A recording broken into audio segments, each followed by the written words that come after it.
They're the world's two biggest economies, but relations between the US and China have been heading south throughout 2021. Just recently, they've taken a further dive over claims of human rights abuses in the Chinese region of Xinjiang.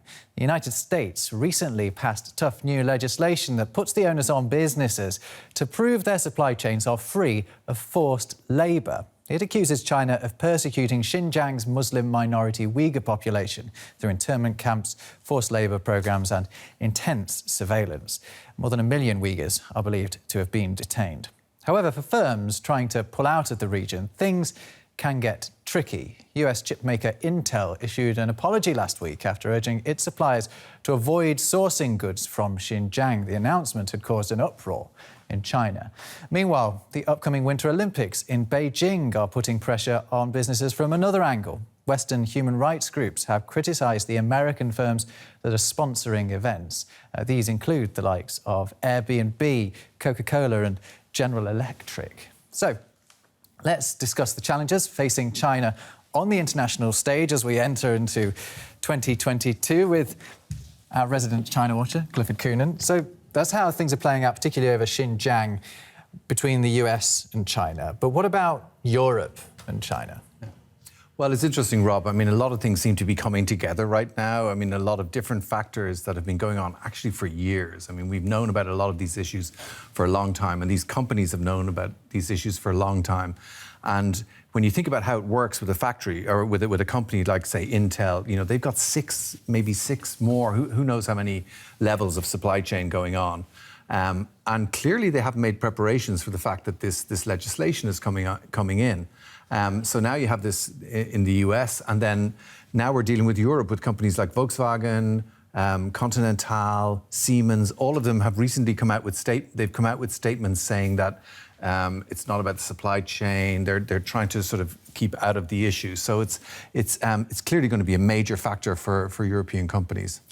So pressure from European companies and US companies. Is China starting to look elsewhere for its focus on trade?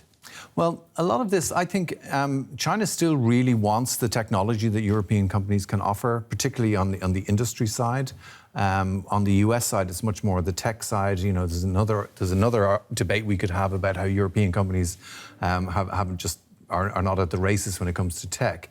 But yeah, I think they still need this tech. So, and they also, but another thing we should keep in mind is that they have rules as well that companies in China cannot use they're not allowed to take goods from companies that follow sanctions. So it's a really problematic issue. It's kind of a double bind for European companies. We've been saying, I mean, a lot of China analysts have been saying this for years, that this is coming, you know, that eventually you're going to have to make a decision about this. And it seems that they haven't really done the due diligence. So this decision might come during the course of 2022, mightn't it? How, if you can get your crystal ball out and predict this for us, how is China's relationship with the world going to change over the next 12 months?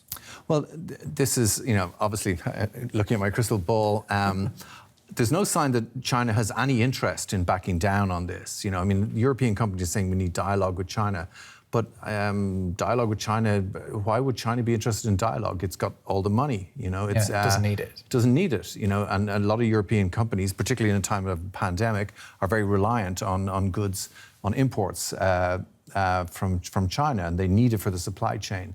Countries like Vietnam and Indonesia, where they hope to maybe offshore to move their supply chain there, you know, they just don't have the infrastructure. So it's a real problem. So I think there's no reason for China to say in any way that it needs to stop doing, you know, to change its position.